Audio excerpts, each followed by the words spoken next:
likambo oyo nalongi nanu te. Yawe pesanga nde kimia, monguna nanga zokanga elonga. Na likambo na ngai okuni nanu te, kati na Nzambe nayebi esheke te. Na Nzambe naza se molongi yo.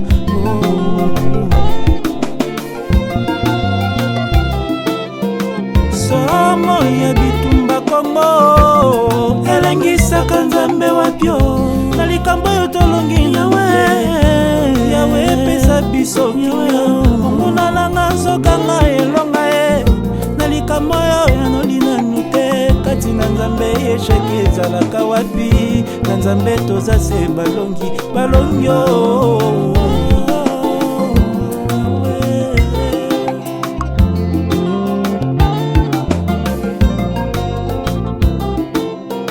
Baye nyonso batalelaka yo, bayokisamaka soni te. Mwana nini asenga yo lipa e, papa yo pesa ye libanga. Na likambo na ngai yanoli nanu te, kati na Nzambe esheke ezalaka. Esheka kouta wapi, toza se balongi Yawe.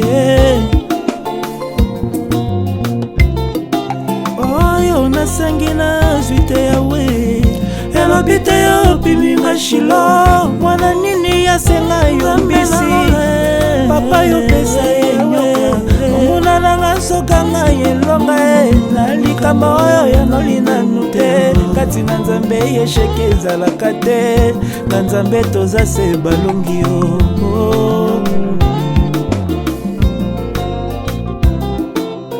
Somo ya bapasi na ngai ebangisaka Nzambe te. Na likambo oyo namoni nanu te, Yawe elona kimia motema, monguna nanga zokanga elonga. Na likambo oyo pese ya note, kati na Nzambe esheke ezalaka te. Na Nzambe toza se.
Balongi yo, balongi yo.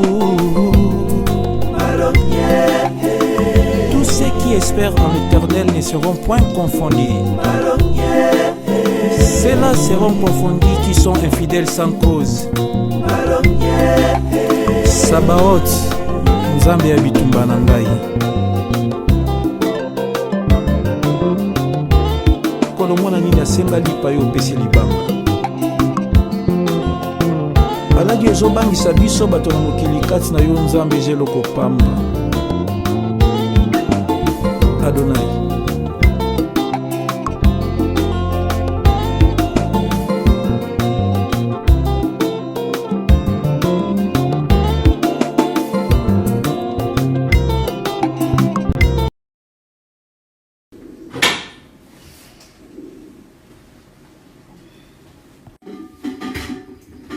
Alors, essaye un peu de descendre. Ouais, je descends un petit peu la fesse. Ah bah c'est bien, allez. C'est bien, on va déjà la tête. Voilà. Votre bébé il a tout compris, hein. Il savait que vous étiez fatigué, alors il s'est dit, je vais descendre.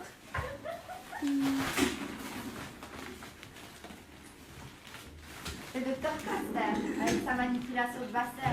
C'est ça.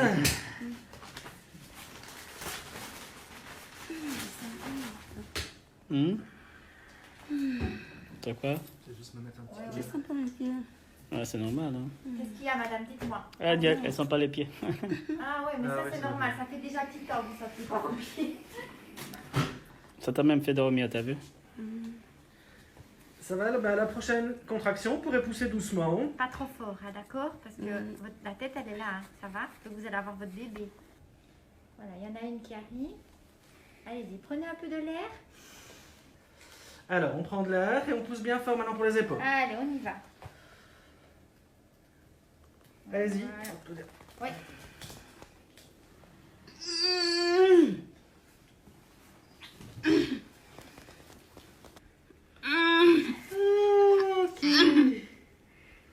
C'est un gros bébé quand même. Hein. Voilà. Parfait, monsieur, merci. Voilà. Et voilà. 11h13. Félicitations.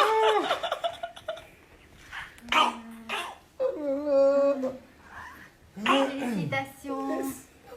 Voilà. Ça va, hein, il a tout compris, votre bébé. Il s'est dit, je vais pas faire pousser ma maman trop longtemps. Mais elle a pas poussé longtemps. Hein. Ah non, ça a été facile. Hein. Ouais, c'est moi qui croyais qu'elle allait pousser plus longtemps. Voilà, c'est bien. Bonjour, maman. Je vais dire, elle tombe tout le temps, désolée. Non, même pas. C'était... Je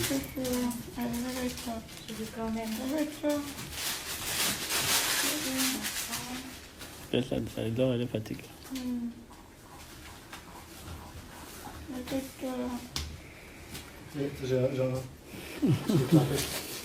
Ça va. Je vais lui mettre son petit bonnet. Hein.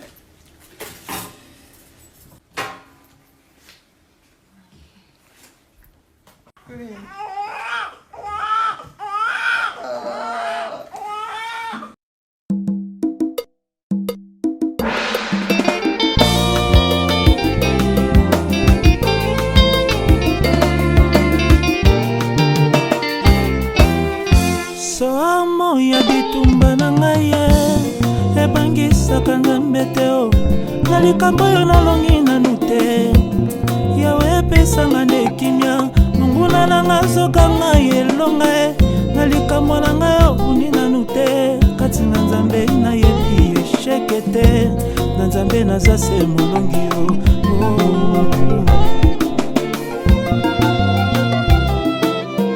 somo ya bitumba kongo elengisaka nzambe wapio na likambo oyo tolongi yawe epesa biso kimia monguna nanga nzokanga elonga na likambo oyo yanoli nanu te kati na nzambe esheki ezalaka wapi na nzambe toza se balongi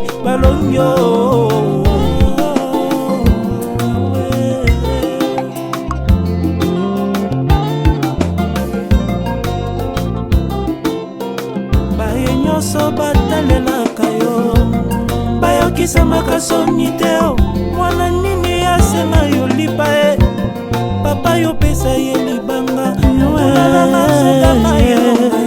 na likambo na ngai yanoli nani te kati na nzambe esheke kouta wapi toza se balongi yawe